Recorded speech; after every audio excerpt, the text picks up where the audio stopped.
नमस्कार दर्शकों, मैं संजना विजन आईएएस की तरफ से एक बार फिर से आप सभी का स्वागत करती हूँ विजन संवाद के आज के इस सेशन में। आज की हमारी चर्चा का विषय रहेगा हाइब्रिड वॉरफेयर, और हमारे सभी सवालों के जवाब देने के लिए आज हमारे साथ उपस्थित है विजन आईएएस के एक्सपर्ट फैकल्टी शशि सर। बहुत बहुत स्वागत है सर आपका। Thank you ma'am. पहले ज़माने में जब कोई युद्ध होता था, वॉर होती थी या कोई वारफेयर सिनारियो क्रिएट होता था, तो सेनानी प्रॉपर जाते थे युद्ध के मैदान में, वहाँ जाके लड़ाई होती थी, बिगुल बजता था, तो प्रॉपर एक मंच होता था युद्ध के लिए भी। लेकिन अभी अगर देखा जाए तो कोई एक छोटी सी उम्र का लड़का कंप्यूटर के पीछे किसी बंद कमरे में बैठा है और वहाँ से युद्ध लड़ रहा है। यही सिनारियो है, और इसी के चलते हम न्यूज़ में अक्सर एक वर्ड सुनते हैं, हाइब्रिड वॉरफेयर। तो आज हम इसी पर समझने की कोशिश करेंगे कि ये हाइब्रिड वॉरफेयर क्या है, इसके क्या इम्पैक्ट्स हैं, क्या इसके डायमेंशंस हैं। तो सर पहले हाइब्रिड वॉरफेयर समझाएं, उससे पहले मुझे ये समझाइए कि कन्वेंशनल जो वॉरफेयर है वो कैसे रहता है और उसका क्रोनोलॉजी क्या है, हम कैसे हाइब्रिड वॉर वाले सिनारियो पर पहुँचे। जी देखिए, कन्वेंशनल वॉर समझने से पहले हमें वॉर समझना होगा कि युद्ध होता क्या है। जी। युद्ध जो है वो जितना मानव का इतिहास पुराना है उतना ही पुराना युद्ध का इतिहास है। युद्ध वस्तुतः ये है कि किसी भी, अगर हम मानव की बात करें तो मानव की, राष्ट्र की बात करें तो राष्ट्र की, या समाज की बात करें तो अपने जो मन मुताबिक मांगे हैं या उनका जो प्रभाव है उसको दूसरे पक्ष पे आरोपित करना, उसके लिए हिंसक, ज़्यादातर समय हिंसक उपायों का ही सहारा लिया जाता है। तो युद्ध का मतलब ये है कि अपने मन मुताबिक कार्यों को करवाने के लिए विरोधी पक्ष पर प्रभाव स्थापित करने के लिए हिंसक उपायों का सहारा लेना। तो जब से मानव एक समाज के रूप में रहने लगा तो अलग अलग विचारधाराओं के बीच युद्ध आप देखते हो प्रारंभ में। उसके पहले कबीलों के बीच आपने युद्ध देखा था, उसके पहले मानव खुद ही लड़ते रहता था शिकार के लिए। आधुनिक जब राष्ट्र राज्य का संदर्भ आया, नेशन स्टेट की बात हुई, तो नेशन का जो अपने अपने अलग अलग राष्ट्रों के अपने अपने लक्ष्य होते थे, ठीक है। या जो राष्ट्र के पहले भी अगर हम राजतंत्र की बात करें तो अलग अलग राजतंत्रों के अपने अपने उद्देश्य होते थे, अपने अपने लक्ष्य होते थे। तो उनको प्राप्त करने के लिए और दूसरे पर आधिपत्य स्थापित करने के लिए दूसरे पे आक्रमण करते थे।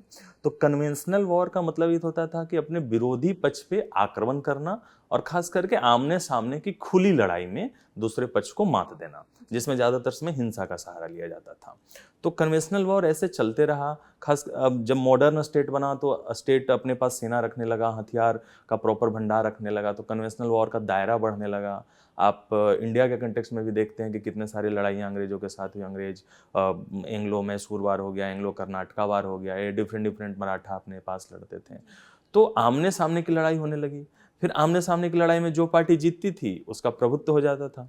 पर जैसे हम लोग खास करके 21वीं सदी में हम लोग बढ़े हैं, जब से डिजिटल जो युग आया है, साइबर स्पेस आया है ना, इंटरनेट का खास करके जब www का ज़माना आया, तो आज जो कन्वेंशनल आमने सामने की लड़ाई होती थी उससे सिनेरियो चेंज होके, जैसा कि आपने कहा कि एक लड़का भी कहीं कंप्यूटर से बैठ के लड़ाई कर सकता है, तो आमने सामने की परंपरागत लड़ाई से चेंज होकर आज के समय में एक अपरंपरागत युद्ध का सिनेरियो आ चुका है, जिसमें आपका डिजिटल स्पेस में युद्ध है, साइबर स्पेस में युद्ध है, इंफॉर्मेशन रिलेटेड युद्ध है, सोशल डायमेंशन पे युद्ध है। तो ये पूरा एक चेंज का पैटर्न हुआ है।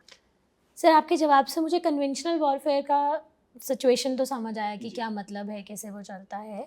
जो ये हाइब्रिड वॉरफेयर हम शब्द बार बार यूज़ करें, जो हमारी चर्चा का विषय भी है, हाइब्रिड वॉरफेयर का मतलब हमें समझाइए कि क्या होता है। जी देखिए, जैसा कि हाइब्रिड वॉरफेयर में वर्ड हाइब्रिड इंक्लूड है, तो हाइब्रिड यहाँ कहने का मतलब ये हुआ कि कन्वेंशनल तरीका जो परंपरागत तरीका था और नॉन कन्वेंशनल तरीका जो वर्तमान में नए नए जो इंफॉर्मेशन टेक्नोलॉजी या साइबर क्षेत्र में जो हमने प्रगति देखी है, या जो इंटरनेट युग आया है, इसके वजह से कुछ जो गैर परंपरागत या अपरंपरागत तरीके डेवलप हुए हैं, इन दोनों का कंबाइंड रूप है।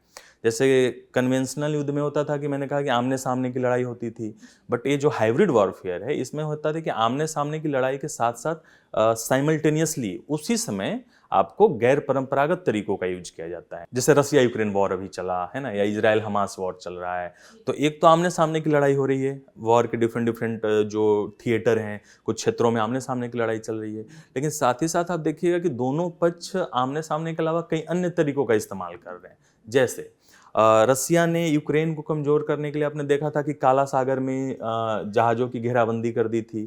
काला सागर में के माध्यम से जो यूक्रेन के जो निर्यात होता था अनाज का, उसको रोक दिया था। तो ये आमने सामने की लड़ाई नहीं है, लेकिन इससे क्या हुआ कि यूक्रेन पर एक दबाव बना, क्योंकि यूक्रेन का तो निर्यात रुक गया, तो उस पर आर्थिक संकट ऑलरेडी था, और ज़्यादा आर्थिक संकट हुआ।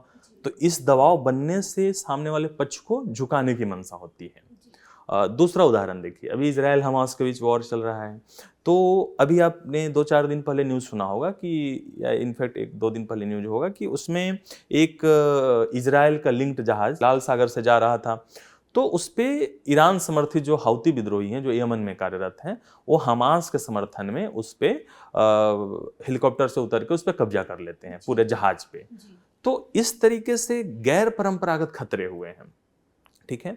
और इसके साथ साथ सोशल मीडिया और जो इंटरनेट आधारित डिजिटल युग आया है, इसके माध्यम से दूसरे देशों पर दबाव बनाने के लिए दुष्प्रचार का सहारा लिया जाता है। उनके सामाजिक जो डायमेंशन है उसमें मतभेद जो पैदा करने के लिए उनके जो वल्नरेबल ग्रुप हैं उनके बीच फूट डाली जाती है।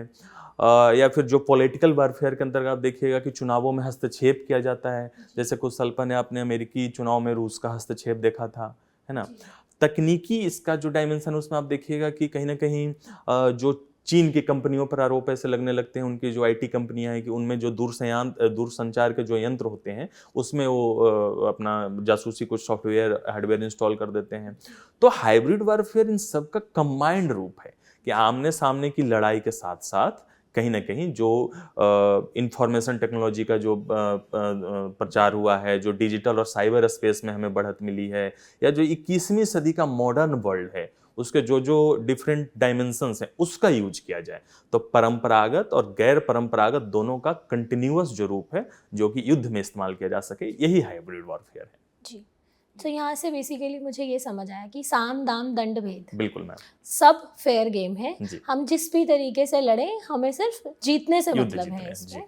ठीक है सर, हाइब्रिड वॉरफेयर हमें समझ आ गया। अगला सवाल ये आता है कि हाइब्रिड वॉरफेयर, एक और हम टर्म सुनते हैं हाइब्रिड थ्रेट।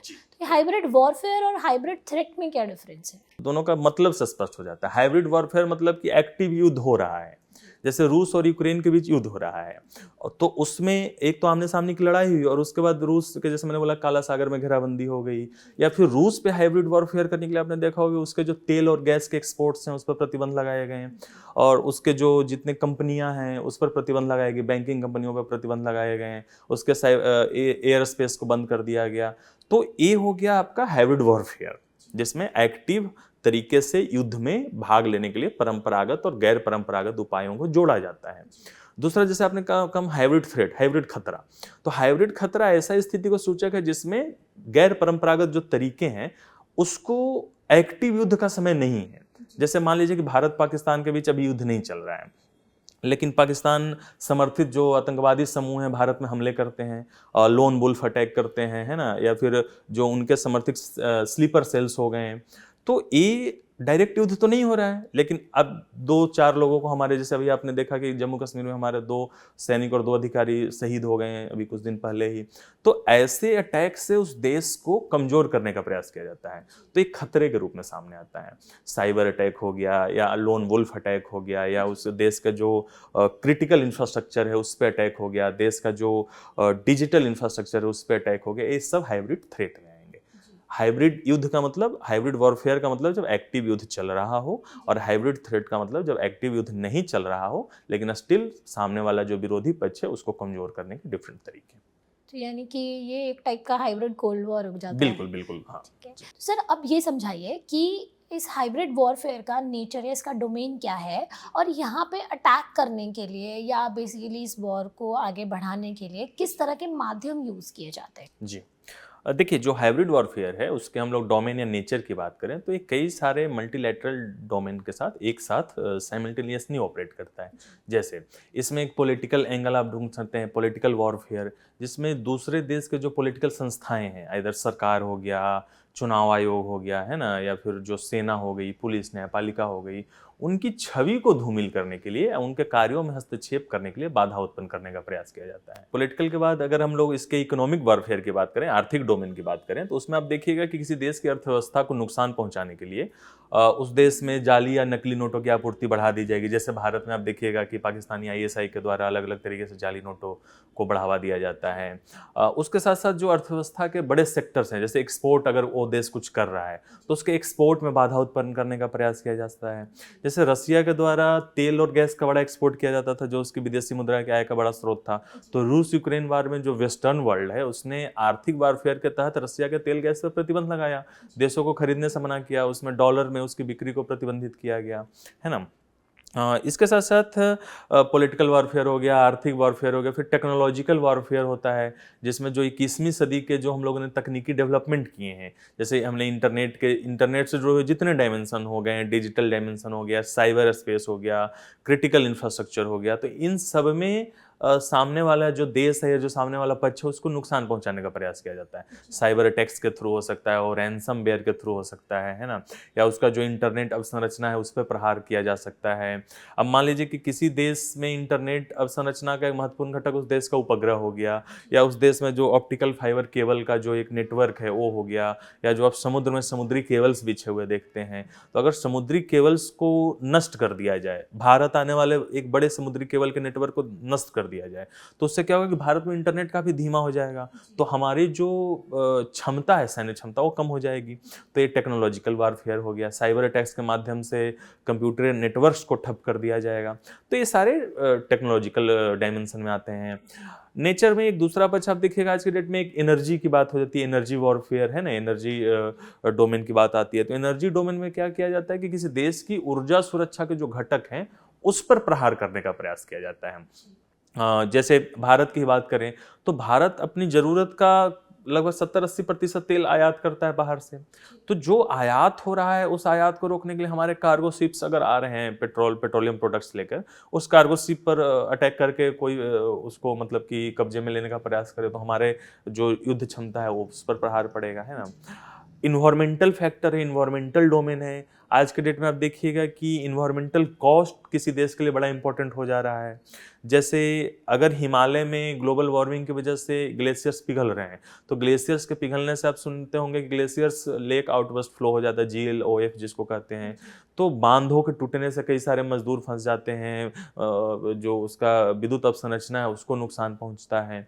तो कुल मिला के यही सारे जो डोमेन है, इसी के अंतर्गत हाइब्रिड वारफेयर के डिफरेंट नेचर को समझा जा सकता है। सामने जैसे डोमेन समझे कि सोशल डोमेन है, साइबर डोमेन है या इकोनॉमिक डोमेन है, तो इन अलग अलग डोमेन्स में जब हम हाइब्रिड तरीके से अटैक मोड पे भी आ रहे हैं, अलग अलग कंट्रीज जब भी कोई लड़ाई हो रही है, तो इसका थ्रेट जो क्रिएट हो रहा है इकोनॉमी पे या किसी कंट्री पे, इनफैक्ट वर्ल्ड पे भी, उसके बारे में हमें डिटेल में समझाएंगे। जी, देखिए, ये जो खतरा है, जैसा मैंने स्टार्टिंग में कहा था हाइब्रिड वॉरफेयर के डिफिनेशन में, कि ये परंपरागत प्लस गैर परंपरागत दोनों का कॉम्बिनेशन है।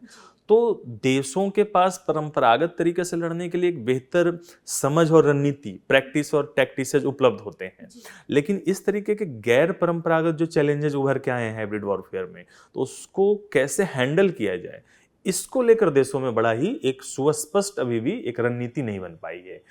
आप जितने भी डोमेन हमने बताए थे उस सब डोमेन से जुड़े हुए आप खतरे देख सकते हैं। जैसे एक बहुत ही अभी आप देखेंगे कुछ 2022 की बात है, किसी महीने की, नवंबर या दिसंबर की, कि उसमें एम्स के जो सर्वर था उस पर साइबर अटैक हुआ था, और लगभग 1-2 सप्ताह तक एम्स का पूरा सिस्टम ठप पड़ गया था, जिसमें उसका रजिस्ट्रेशन सिस्टम था, पेशेंट का जो इन्फॉर्मेशन डिजिटल तरीके से संग्रह किया जाता है, उसमें जो पेशेंट की जानकारियाँ थी, निजी जानकारियाँ, उनके रोगों के बारे में जानकारियाँ, तो अगर देश के सबसे बड़े अस्पताल पर साइबर अटैक कर दिया जाए तो क्या उस देश का जो पूरा सिस्टम वो डरेगा नहीं, है ना।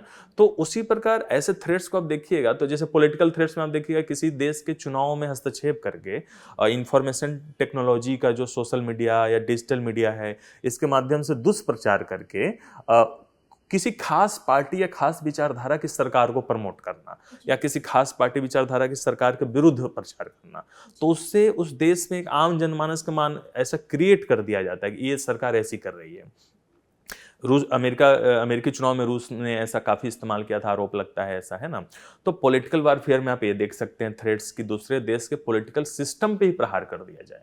मान लीजिए कि भारत की सरकार ने या भारत की न्यायपालिका ने ऐसा कोई निर्णय दिया, जुडिशरी ने, एक सुप्रीम कोर्ट ने निर्णय दिया, उस निर्णय को विदेशी मीडिया या कोई विदेशी जो हमारे दुश्मन देश हैं या जो प्रतिस्पर्धी देश हैं, उसको भारत में सोशल मीडिया के माध्यम से दुष्प्रचार करके भारत के लोगों के मन में सुप्रीम कोर्ट या सरकार के प्रति एक दुर्भावना क्रिएट करने का प्रयास करते हैं, तो ये पॉलिटिकल वारफेयर में आ जाएगा। इकोनॉमिक वारफेयर का थ्रेट उससे भी गहरा है। इकोनॉमिक वारफेयर के अंतर्गत उस देश की अर्थव्यवस्था भी चौपट हो सकती है। अगर भारत, या जैसे आप रूस का मैंने एग्जांपल आपको दिया था कि रूस पर अगर वेस्टर्न वर्ल्ड के द्वारा इकोनॉमिक वारफेयर किया गया हाइब्रिड वारफेयर में, तो आप देखिएगा कि उसकी पूरी इकोनॉमी चौपट हो गई, है ना। उसमें विदेशी मुद्रा का प्रवाह एकदम जीरो लगभग हो गया, डॉलर पर प्रतिबंध लग गया, उस देश के बैंकों पर प्रतिबंध लग गया, तो ये काफी गहरा प्रभाव इससे आ जाता है। हाइब्रिड वारफेयर के इकोनॉमिक पक्ष में आप थ्रेट में देखते हैं कि कहीं ना कहीं आर्थिक घेराबंदी उस देश की कर दी जाती है, कि उस देश से एक्सपोर्ट इंपोर्ट को रोक दिया जाता है, तो ये बहुत बड़ा एक खतरा डेवलप हो जाता है। टेक्नोलॉजिकल वारफेयर खतरे से ज्यादा डरावना प्रतीत होता है। जैसे आज का जो वर्ल्ड है, हम लोग हर चीज तकनीक से जुड़ा हुआ है। आपका मेट्रो चल रहा हो, ट्रेन चल रहा हो, हवाई जहाज चल रहा हो, आपका परिवहन व्यवस्था हो, लॉजिस्टिक व्यवस्था हो, आपका अस्पतालों का इंफ्रास्ट्रक्चर हो, है ना, उपग्रह आधारित जो दूरसंचार है, सारी व्यवस्था चौपट हो सकती है अगर हमारे कुछ उपग्रह नष्ट हो जाए, या हमारे कुछ फाइबर लिंक्स खत्म हो जाएं, या हमारे उस लिंक्स को कंट्रोल करने वाला जो कंप्यूटर सिस्टम है उसमें हैकिंग कर दिया जाए, साइबर हैकिंग के माध्यम से किसी और का कंट्रोल हो जाए। तो आप सोच के देखिए कि बैठे बैठे किसी और देश का कंट्रोल हमारे पूरे देश के सिस्टम पे हो सकता है। हमारी मिलिट्री मूव नहीं कर सकती है, हमारे सैन्य हथियार तक नहीं चल सकते अगर हमारे उस हथियार को चलाने वाले नेटवर्क में साइबर अपराधियों की घुसपैठ हो जाए। तो टेक्नोलॉजिकल थ्रेट्स ये आ सकते हैं। अगर हम लोग इसके एनर्जी थ्रेट्स की बात करें, तो देश की एनर्जी सिक्योरिटी अगर जीरो हो गई तो फिर उस देश का ऊर्जा सुरक्षा पर जैसे ही प्रभाव पड़ेगा, तो उसमें ट्रांसपोर्टेशन से लेके सारी चीज़ें उसमें भी ठप हो जाएगी। तो कुल मिलाकर ये है कि जो हाइब्रिड वारफेयर के जितने भी थ्रेट्स हैं उसके डोमेन से ही जुड़े हुए हैं, और ये सारे थ्रेट्स कहीं ना कहीं उस देश को घुटने पर लाने के लिए पर्याप्त है। जी सर, यहाँ से जैसे अगर हम देखें तो ये चीज़ अभी नहीं आई है, चल तो पहले से ही रही है, बट हमने अब इसको एक टर्म दे दिया है। क्योंकि अगर वर्ल्ड वॉर के टाइम पे देखें तो जर्मनी के साथ जो किया गया, कि अगर हम एक NCERT 9th क्लास की उठा के देखते हैं तो उसमें एक पिक्चर है कि एक आदमी ट्रॉली में इतने सारे पैसे लेके जा रहा है, ब्रेड का लोफ लेके आ रहा है। तो यही वो एक इकोनॉमिक वॉरफेयर ही तो था, जी बिल्कुल, जो कर कि सकते हैं। आज भी हम यूज़ कर रहे हैं, लेकिन हमने उसको एक प्रॉपर टेक्निकल टर्म दे दिया है। तो सर अब भारत से रिलेटेड बात करते हैं। भारत में इस हाइब्रिड वॉरफेयर से रिलेटेड क्या क्या चुनौतियां हैं, और क्या भारत को आज तक ऐसी किसी सिचुएशन का सामना करना पड़ा है? जी देखिए, भारत इस मामले में बहुत ही क्रिटिकल रूप से एक चुनौती का सामना करता है, क्योंकि भारत में आप देखिएगा, एक तो हमारी भौगोलिक विविधता काफ़ी ज़्यादा है। उत्तर में हिमालय से लेके पश्चिम में आप देखिएगा कि मरुस्थल हैं, नीचे पूरा 7500 किलोमीटर के आसपास का तट रेखा हमारी है। नॉर्थ ईस्ट में आप देखिएगा कि निर्जातीय विविधता है। तो भौगोलिक विविधता या पूरे देश में जो हमारी डाइवर्सिटी है, डिफरेंट टाइप की आर्थिक डाइवर्सिटी और निर्जातीय एथनिक डाइवर्सिटी है, तो इन डाइवर्सिटी को देखते हुए हम लोग हाइब्रिड वारफेयर से बहुत ही ज़्यादा वल्नरेबल हैं, संकटग्रस्त माने जा सकते हैं। और इसमें आप देखिएगा कि चूंकि भारत में, जैसा मैंने कहा, कि टेक्नोलॉजिकल रूप से हम लोग उतने अभी भी स्वनिर्भर नहीं हो सके हैं। हम लोग जो हमारा टेक्नोलॉजी से जुड़े हुए जितने भी सेक्टर हैं, IT टेक्नोलॉजी या कंप्यूटर जुड़े हुए जितने सेक्टर हैं, हम लोग चाइना या डिफरेंट देश, अलग अलग देशों से आयात करते हैं, है ना। तो अगर हमारे चिप्स आयात हो रहे हैं ताइवान से, चीन से, तो कहने कि हम लोग वल्नरेबल हैं, है ना। उसी प्रकार आर्थिक वारफेयर में आप देखिएगा कि कहीं ना कहीं आर्थिक रूप में हम लोग एनर्जी सिक्योरिटी के लिए दूसरे देशों पर निर्भर हैं। अगर पश्चिम एशिया में संकट और उथल पुथल होता है तो भारत में तेल की कीमतें बढ़ जाती हैं, क्योंकि हम लोग अपने तेल का ज़्यादातर हिस्सा आयात करते हैं, है ना। उसके साथ साथ जो रेमिटेंस है उस पर प्रभाव पड़ता है, भारत के लोग रेमिटेंस, तो दूसरे देशों में उथल पुथल से हमारे यहाँ आर्थिक रूप से इनसिक्योरिटी आ जाती है, ठीक है। अगर हम लोग इसमें आपका टेक्नोलॉजिकल रूप से मैंने जैसा कि बात कही, तो इन सब थ्रेड्स को अगर एक मिला के देखें तो भारत गंभीर रूप से हाइब्रिड वारफेयर से रहा है। अगर इसमें सीमा विवाद का भी पहलू जोड़ दें, पाकिस्तान भारत पाकिस्तान का सीमा विवाद है, भारत चीन का सीमा विवाद, खास करके पाकिस्तान के कंटेक्स्ट में, तो उसको पिछले 1947 के आज से लेकर अब तक जो हम पाकिस्तान के साथ जो युद्ध दो तीन युद्ध हुआ है हमारा, 65 का हुआ, 71 का हुआ, कारगिल वॉर हुआ, लेकिन इनके अलावा जो छद्म युद्ध चल रहा है वो भी हाइब्रिड वॉरफेयर में आएगा। आप देश में ऐसा कोई महीना ऐसा नहीं रहता होगा जब कहीं ना कहीं पाकिस्तान प्रायोजित आतंकवादियों के जो गुट हैं वो हमले ना करते हों, है ना। तो भारत इसमें भी काफ़ी वल्नरेबल है। वहाँ की जो आईएसआई के द्वारा नेपाल होते हुए या श्रीलंका होते हुए जाली नोटों की खेप भेजी जाती है, उससे हम लोग पीड़ित रहे हैं। उदाहरण जैसा कि आपने क्वेश्चन में कहा, तो उदाहरण की बात करें तो एक उदाहरण हमने एम्स का दिया था कि एम्स के पूरे डाटाबेस पे साइबर अटैक हो गया था, ठप पड़ गया था। और एक रिपोर्ट है उसके अनुसार है कि भारत साइबर हमलों के मामले में दुनिया के टॉप देशों में आता है, जिसके सरकारी या जो निजी सेक्टर है, अब जैसे यहाँ पर सिर्फ सरकारी नहीं, निजी क्षेत्र भी बड़ा इंपॉर्टेंट हो जाता है, उस पर हमले होते हैं। जैसे हम मान लीजिए कि अडानी ग्रुप के पास देश के लॉजिस्टिक परिवहन और एयरपोर्ट प्रणाली या बंदरगाह सेक्टर का एक लंबा नेटवर्क है, तो अगर बंदरगाह नेटवर्क पे साइबर अटैक किया जाए तो कहीं ना कहीं उसकी पूरी लॉजिस्टिक जो हैंडलिंग की क्षमता वो प्रभावित हो जाएगी। अगर नई दिल्ली एयरपोर्ट को संभालने वाली जो एजेंसी है उसके सिस्टम में साइबर अटैक हो जाए तो पूरा जो हैंडलिंग है एयरपोर्ट का वो रुक जाएगा, परिवहन रुक जाएगा। तो आप सोच सकते हो कितना क्योस डेवलप हो सकता है ना। इसके साथ साथ अगर हम लोग चूंकि भारत में जो ट्रांसपोर्टेशन का सिस्टम है, जो मेट्रो सिस्टम्स हो गए या मोनो रेल के जो सिस्टम है या फिर जो ट्रेन का सिस्टम है, उपग्रह आधारित धीरे धीरे जो उसका जीपीएस आधारित व्यवस्था हो रही है, उस पर अगर अटैक किया जाए तो फिर आप देखिएगा कि उसमें भी कहीं ना कहीं सारा देश रुक सकता है। तो भारत में अटैक्स हुए हैं, एम्स वाला अटैक आप देख सकते हो। इसमें कुछ साल पहले आप देखिएगा कि रैनसमवेयर के कंटेक्स्ट में एक हुआ था कि भारत के डिफरेंट निजी क्षेत्र के कंप्यूटर्स को हैक कर लिया गया था, उनसे फिरौती की मांग बिटकॉइन में की गई थी। तो निस्संदेह हम लोग इससे प्रभावित रहे हैं। ऐसे हम देखें तो बहुत सारी चुनौतियां, बहुत सारे थ्रेट्स हमारे सामने हैं। जैसे एक आपने बहुत अच्छा एग्जाम्पल दिया एम्स वाला, तो इन चुनौतियों का सामना भारत किस प्रकार से कर सकता है? किस तरह से हमें चेंजेस लाने पड़ेंगे कितनी चीज़ों में कि हम इसके लिए अपने आप को उतना केपेबल बना सकें कि ये ऐसी भी किसी भी सिचुएशन से डील किया जा सके इजीली? देखिए, भारत के साथ साथ किसी भी देश को इसको आज के ज़माने का जो हाइब्रिड वॉरफेयर है इसको प्रभावी रूप से काउंटर करने के लिए एक इंटीग्रेटेड अप्रोच अपनाना चाहिए। उसमें सबसे पहले तो एक संस्थागत तंत्र का निर्माण होगा। अब हमें उसके लिए एक पहले से व्यवस्था बनानी होगी, किस तरीके के खतरे को किस तरीके से हैंडल करना चाहिए, उसका स्टैंडर्ड ऑपरेटिंग प्रोसीजर क्या होना चाहिए। जैसे सपोज एम्स के डाटाबेस पे साइबर अटैक हुआ तो हमारे पास पहले से एक व्यवस्था होनी चाहिए थी कि अगर किसी अटैक हो किसी के डाटाबेस पे तो उसकी वजह से जो सिस्टम ठप पड़ता है तो उसको काउंटर करने के लिए हमारे पास तरीके क्या हैं, क्या क्या किया जाए, पहला कदम क्या होना चाहिए, दूसरा कदम क्या होना चाहिए। तो इसको एक संस्थागत तरीके से देश के जितने हाइब्रिड वॉरफेयर के जो थिएटर या जो नेचर हमने बात की थी कमांड की, तो सारे डोमेन के लिए एक एसओपी बनाना चाहिए कि अगर देश के अस्पतालों पे अटैक हुआ तो हम लोग क्या कर सकते हैं। देश के जो लॉजिस्टिक, मान लीजिए कि मेट्रो परिवहन व्यवस्था, ट्रांसपोर्टेशन में मेट्रो सिस्टम पे अटैक हो गया तो हम लोग क्या कर सकते हैं, है ना। या हम लोग ये दे सकते हैं कि हमारी जो उपग्रह संचार प्रणाली है उस पर अटैक हुआ तो क्या कर सकते हैं। हमारे जो ऊर्जा सुरक्षा, जो हमारे पेट्रोलियम प्रोडक्ट्स जहाज पे आते हैं उस पर अटैक हुआ तो क्या कर सकते हैं। तो इन सब के लिए एक संस्थागत तंत्र बनाया जाना चाहिए। और संस्थागत तंत्र कब बनेगा, जब जितने भी हाइब्रिड वॉरफेयर के खतरे हैं उनको पहले समझ बनानी पड़ेगी कि आखिरकार ये खतरे हैं क्या। जब एक बार समझ बनेगी तो उस समझ को जोड़ते हुए हम लोग ये देखेंगे कि खतरों को कहाँ कहाँ से खतरे आ सकते हैं। फिर उसके बाद अगला स्टेप ये हो सकता है कि ये जो खतरे जहाँ से आ रहे हैं उस खतरों को कैसे निपटा जा सके। और उसके बाद अगला स्टेप ये हो सकता है कि उस निपटने में किन किन एजेंसियों का रोल हो सकता है और उन एजेंसियों के बीच कोऑर्डिनेशन सुनिश्चित करने के लिए किस नोडल अधिकारी को नियुक्त किया जा सकता है।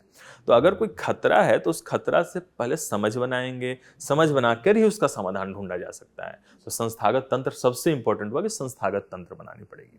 दूसरा, जो हमारे सशस्त्र बल हैं, खुफिया एजेंसी हैं और या जो पुलिस या लॉ इन्फोर्समेंट एजेंसीज हैं, उनको क्षमता बढ़ानी पड़ेगी। अभी भी आप देश के कई सारे पुलिस थानों में देखिएगा या जो थाने में जो बल काम करते हैं, है ना, इंस्पेक्टर रैंक के हो गए, सब इंस्पेक्टर रैंक के हो गए, सिपाही रैंक का भी देख लीजिए, कई लोगों को साइबर या सिक्योरिटी से रिलेटेड उतना बहुत सारी गहरी जानकारियां नहीं होती हैं। अगर कोई व्यक्ति, इनफैक्ट कई सारे पुलिस वाले भी साइबर अटैक का शिकार हो जाते हैं, उनके मोबाइल पे लिंक आता है कि इस लिंक पे क्लिक कीजिए, आपको ये इनाम मिलेगा, वो क्लिक कर देते हैं, उनके अकाउंट में से पैसे कट जाते हैं। तो हमें अपने सैन्य और जो इन्फोर्समेंट एजेंसीज हैं उनको प्रशिक्षित करना होगा, और जितने भी ये गैर परंपरागत जो हाइब्रिड वॉरफेयर के जो गैर परंपरागत डायमेंशन है उसके बारे में उनको समझ बनानी होगी। तीसरा एक इंपॉर्टेंट चीज इसमें आता है कि समय समय पे नियमित अभ्यास और ड्रिल करना चाहिए। जैसे अगर आपको लगता है कि हमारे देश के क्रिटिकल इंफ्रास्ट्रक्चर पे साइबर अटैक हो सकता है, तो आपको ऐसे महीने 2 महीने में ऐसे ड्रिल आयोजित करने चाहिए कि अगर अटैक हो गया तो क्या क्या किया जा सकता है। नियमित अभ्यास होना चाहिए। एक और इम्पोर्टेंट इसमें पहलू ये हो सकता है कि देखिए, किसी देश को तब तक हराया या घुटनों पे नहीं लाया जा सकता है जब तक कि उस देश के नागरिकों को घुटने पे या उनके मन में भय ना उत्पन्न कर दी जाए। एक तो एजेंसियों की बात हमने कर ली कि संस्थागत कर देना चाहिए, प्रशिक्षण होना चाहिए, है ना, अभ्यास होना चाहिए, लेकिन देश के नागरिकों के मन में अगर डर नहीं है ना, तो देश के नागरिक अगर सशक्त है तो देश की सरकार सशक्त हो जाती है। तो अगर मान लीजिए कि मुंबई पे अटैक हुआ था, तो मुंबई पे अटैक होने से या उड़ी में हमला हुआ या कहीं भी ऐसे, मान लीजिए मुंबई कह लेते हैं बेहतर एग्जांपल, कि नागरिक संस्थानों पे अटैक हुआ, तो लोग दहशत में आ गए। लोगों को लगा कि भीड़ भाड़ के इलाकों में लोग जाने से बचने लग गए थे कई बार। तो उससे क्या होता है कि देश के जनता के मन में भय उत्पन्न हो जाता है। तो उसको दूर करने के लिए हमें मीडिया को प्रशिक्षित करना चाहिए, किस तरीके के हमलों को कैसे टैकल किया जा सके। उसके निगेटिव डायमेंशन की जगह कहीं ना कहीं उसके से हमें लड़ने की, जूझने की जो क्षमता है उसको दिखाना चाहिए। तो मीडिया को प्रशिक्षण दिया जाना चाहिए। एक और इम्पोर्टेंट चीज इसमें है कि थिंक टैंक जो होते हैं, जो भी policy research related think tank है, उसमें हमें इन्वेस्टमेंट करना चाहिए, ताकि एक पहले से, जैसे सरकारों को या संस्थाओं को प्रशिक्षित होना है तो करेगा कौन प्रशिक्षित, या जैसे हमने बताया कि हाइब्रिड वॉरफेयर के डिफरेंट जो नेचर है, डोमेन है, उसके बारे में समझ बनानी है, तो समझ बनेगा कैसे। तो जो थिंक टैंक हैं या जो यूनिवर्सिटी हैं या जो रिसर्च इंस्टीट्यूट्स हैं, उसको क्षमता में बढ़ोतरी करना पड़ेगा हमें, ठीक है ना। तो ये काम करना पड़ेगा। एक और चीज इंपॉर्टेंट है कि जो एक अंतर्राष्ट्रीय सहयोग या कुछ फ्रेमवर्क विकसित करना होगा, क्योंकि हाइब्रिड वॉरफेयर एक ऐसा कॉन्सेप्ट है जो देश और देश की सरकारों के लिए गंभीर खतरा है, लोकतांत्रिक जो ढांचा है उसके लिए गंभीर खतरा है, लोकतांत्रिक मूल्यों के लिए खतरा है। तो इनको बचाए रखना पूरे दुनिया के लोकतांत्रिक देशों की जिम्मेदारी है। तो यूनाइटेड नेशंस या जो भी मल्टीलैटरल ऑर्गेनाइजेशंस हैं उसके माध्यम से एक हमें संस्थागत तंत्र बनाना होगा, और साथ ही साथ एक समझ बनानी होगी, कोई ऐसा फ्रेमवर्क बनाना होगा जिसके माध्यम से ऐसे खतरों से निपटने में अंतर्राष्ट्रीय सहयोग को सुनिश्चित की जाए। तो इन कुछ तमाम उपायों के द्वारा भारत भी अपना इस तरीके के हाइब्रिड वॉरफेयर के खतरों से निपट सकता है। सर, यानी कि जैसे हम बोलते हैं कि information is the biggest weaponry, right. तो अगर लोगों को उसके बारे में इन्फॉर्म करना और उसके लिए इक्विप करना कि उससे डील कैसे करना है, यही हमारे पास इसके लिए इलाज है बिल्कुल, कि बिल्कुल। 360 डिग्री हमें व्यू बनाना है और हर प्रॉब्लम के लिए रेडी रहना है। बस एवरीथिंग इज़, मतलब हर चीज़, मतलब अनसर्टेनिटी का जो माहौल है वो बहुत ज़्यादा बन जाएगा हाइब्रिड वॉरफेयर में। तो सर, आपने जो ये उपाय बताए, इनको हम प्रैक्टिस में लाकर और हम भारत की सैन्य शक्ति बढ़ाकर, क्या हम एक्चुअली हाइब्रिड वॉरफेयर को डील करने के केपेबल बन पाएंगे? बिल्कुल। भारत की जो क्षमता है, जैसे भारत जो इतनी बड़ी अर्थव्यवस्था बन चुका है, तो हमने अपनी आर्थिक क्षमता का उपयोग करते हुए हमें देश के अपनी जो क्रिटिकल इंफ्रास्ट्रक्चर है उसमें निवेश और सुरक्षा को बढ़ावा देना चाहिए। जैसे हमें अपने जो क्रिटिकल इंफॉर्मेशन टेक्नोलॉजी के जितने भी डायमेंशन हो गए, इधर वो सॉफ्टवेयर वाले डायमेंशन हो गए या हार्डवेयर वाले डायमेंशन हो गए, इन दोनों को मजबूत करना के लिए हम लोग अपना एक स्वदेशी और स्वनिर्भर एक उपाय अपना सकते हैं। और इसमें सैन्य क्षमता इतना इम्पोर्टेंट रोल प्ले कर सकता है, क्योंकि भारत की जो सैन्य कैपेबिलिटीज है वो दुनिया के अग्रणी देशों में मानी जाती है ना। तो हमारी सैन्य कैपेबिलिटी को अभी तक ज़्यादा नज़रिए से ऐसा देखा जाता है कि यह आमने सामने के युद्धों में प्रभावी है। जैसे बॉर्डर पे हमारे सैनिकों की ज़्यादा तैनाती रहती है ना, या भारत पाकिस्तान बॉर्डर हो, भारत चीन बॉर्डर हो। लेकिन हम लोग अगर उसी सैन्य क्षमता को हम लोग आज के डेट में ऐसा इस्तेमाल कर रहे हैं कि स्मार्ट फेंसिंग कर दिया हमने, या उपग्रह आधारित हम लोग निगरानी प्रणाली स्थापित कर देते हैं, सेंसर आधारित निगरानी प्रणाली है, तो उस खास पॉइंट पे अगर कोई सैनिक नहीं है, लेकिन वही सैनिक अगर दूर बैठ के उसको निगरानी कर रहा है, तो वो भी एक तरीके से हमारे देश के डिटरेंस को बढ़ावा देगा। तो इसीलिए कहा यह जाता है कि अगर सैन्य क्षमता में निवेश कीजिएगा तो उस देश का जो क्रिटिकल इंफ्रास्ट्रक्चर है उसकी सिक्योरिटी सुनिश्चित हो सकती है, उस देश का जो बॉर्डर सिक्योरिटी है वो सुनिश्चित हो सकती है। अगर आप सैन्य क्षमता में निवेश कीजिएगा तो जो टेक्नोलॉजीज डेवलप होती है उस टेक्नोलॉजीज का यूज नागरिक संस्थानों में किया जा सकता है, लोकतांत्रिक संस्थानों में किया जा सकता है, निजी क्षेत्र के जो संस्थान है उसमें भी किया जा सकता है। जैसे आज के डेट में देखिए कि कई सारे जो डिफेंस इक्विपमेंट्स हैं उसका निर्माण निजी क्षेत्र की कंपनियां कर रही हैं, रिलायंस डिफेंस हो गया, महिंद्रा डिफेंस हो गया। तो अगर हमारा सैन्य क्षेत्र में कोई टेक्नोलॉजी डेवलप होती है उसको हम लोग निजी क्षेत्र के साथ सहयोग करके डेवलप करें या निजी क्षेत्र को दें तो कहीं ना कहीं हमारी देश की ओवरऑल जो कैपेबिलिटी है वो बढ़ेगी। तो कहने का मतलब ये कि सैन्य क्षमता हम लोग बढ़ाएंगे तो बिल्कुल देश का सुरक्षा का जो कैपेबिलिटी है वो बढ़ेगा, और वो बढ़ेगा तो हाइब्रिड वॉरफेयर के जितने डोमेन हैं उनसे लड़ने में हमें बिल्कुल हेल्प मिलेगी। बहुत बहुत धन्यवाद सर हमारे Thank you, सभी ma'am. सवालों के जवाब इतने डिटेल में देने के लिए और बहुत सारे एग्जाम्पल्स के साथ स्टोरी फॉर्मेट में समझाने के लिए। Thank you. The only thing that is certain is uncertainty, यानी कि क्या होने वाला है ये हमें नहीं पता। और आज के युग में जहाँ टेक्नोलॉजी इतनी एडवांस हो गई है, हाइब्रिड वॉरफेयर के जो सर ने हमें एग्जाम्पल समझाए उसके अकॉर्डिंग तो कुछ भी सर्टेन नहीं है। तो यहाँ पर देशों को मिल के या कोई एक ऐसी इंटरनेशनल ऑर्गेनाइजेशन जैसे UN सब देशों के बीच में एक पीसफुलनेस बनाए रखे, एक शांतिपूर्वक तरीके से ह्यूमैनिटी सर्वाइव कर सके, ऐसी एक पहल करने की बहुत ज़्यादा ज़रूरत है। क्योंकि जैसे सर ने एग्जाम्पल दिए, अगर उनको देखा जाए तो एक बार अगर इस तरह का वॉरफेयर स्टार्ट हुआ तो वो पूरी ह्यूमैनिटी को ख़त्म करके ही दम लेगा। इसी विचार के साथ आज के सेशन को समाप्त करते हैं। आशा करती हूँ आपको भी अपने सभी सवालों के जवाब मिल गए होंगे। मिलते हैं आपसे विजन संवाद के अगले सेशन में, तब तक के लिए धन्यवाद।